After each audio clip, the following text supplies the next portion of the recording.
Hey guys, what is up? This is Mr. A. Crizzy here, and in tonight's movie review, this review is going to be on the 2012 movie, The Perks of Being a Wallflower.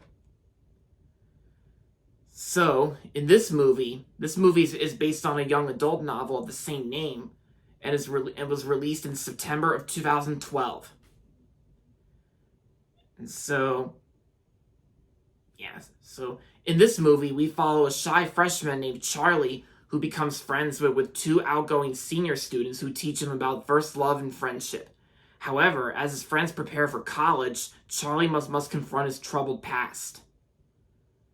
And this is basically like a coming-of-age romantic drama film. So that's pretty much the basic plot of this movie, on what this movie's about. Like, you guys pretty much get it, so yeah.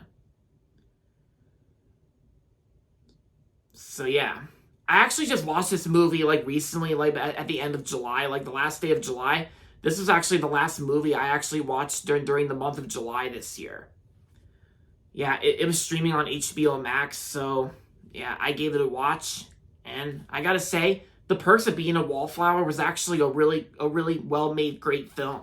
I actually quite liked it for what it is. I think I like how the story is set up, and like how this movie is based on a novel, and of course this movie is also like and first of all, this movie was actually filmed in Pennsylvania, which is actually one of my nearest states, like right next to Maryland.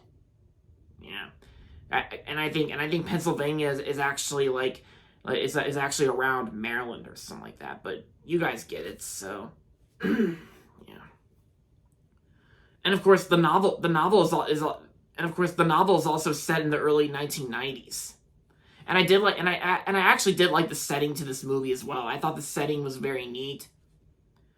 And like I said, the story itself I thought was very interesting. Like how it understands the source material to the novel, even though I don't really read novels like that, since I'm more of a movie review guy. But yeah, I actually thought The Perks of Being a Wallflower was really well made, and probably a real good film released in 2012. And of course, this movie is also released by Summit Entertainment as well, from Lionsgate. And I thought the cast was also really good too. I thought the cast did well done. Like Paul Rudd was in the film as well. So I mean, yeah, Paul Rudd was in the film, I meant to say. But yeah, he was cool in the film, Paul Rudd. And Logan Lerman, who plays our lead character, Logan Lerman, I thought he did good. He did good playing Charlie in this film. Emma Watson was in it as well. She did good. And Nina Dobrev from the show Vampire Diaries, even though I don't watch that show. But Nina Dobrev was good in the film, and yeah, I hardly recognized her, but, probably because I know her best in the Madagascar Christmas special, like Mary Madagascar. Like, yeah. But yeah, so that aside, I thought The Perks of Being a Wallflower was it was very enjoyable for what it is. And like I said, this was the last movie I watched in July this year.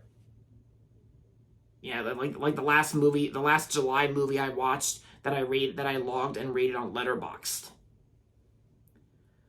And yeah, and plus this movie was also one of the earliest films that Ezra Miller was in. Like, we know Ezra Miller, who played the Flash in the Zack Snyder DCU.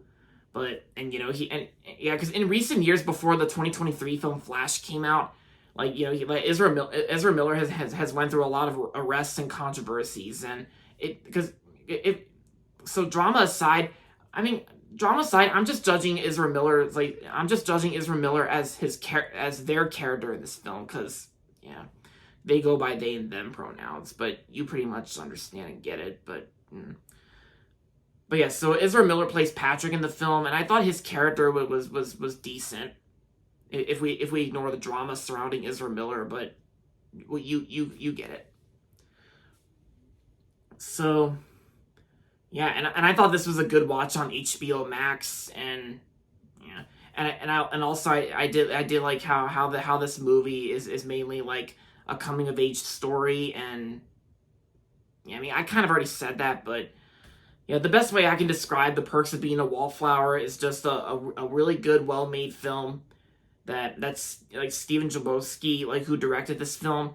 like he does a good job directing this film, and of course he also wrote the novel as well, which is pretty interesting for like an author of a novel to direct a feature-length film based on the book. And the fact that this movie got like 85% on Rotten Tomatoes, like I can probably see the praise to this film, like when it came out on September 21st of 2012. Yeah, I can see where people are going for about how good this movie is.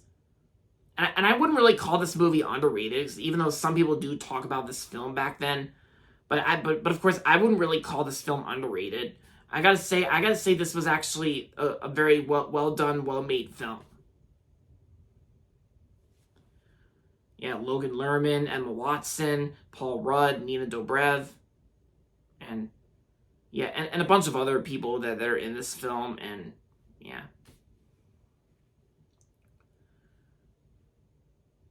And yeah, and it's like watching this movie, like, and there are some scenes in this movie while watching this film kind of like hits me, of course, like in a more like entertaining way, because it's basically how Charlie must confront his troubled past, so as his best friends that he becomes friends with prepares for college, and of course Charlie's personality is also very interesting too in terms of films like this, and yeah. So there you have it, guys. So overall, The Perks of Being a Wallflower was a great film, and I'm going to rate this movie 4 stars out of 5. If you haven't seen this film yet, then I say this is a good watch. And there you have it, guys. That's going to be it for my movie review on The Perks of Being a Wallflower. Hope you guys liked it, and if you're not subscribed yet, don't forget to subscribe if you haven't yet. And also make sure to like this video as well.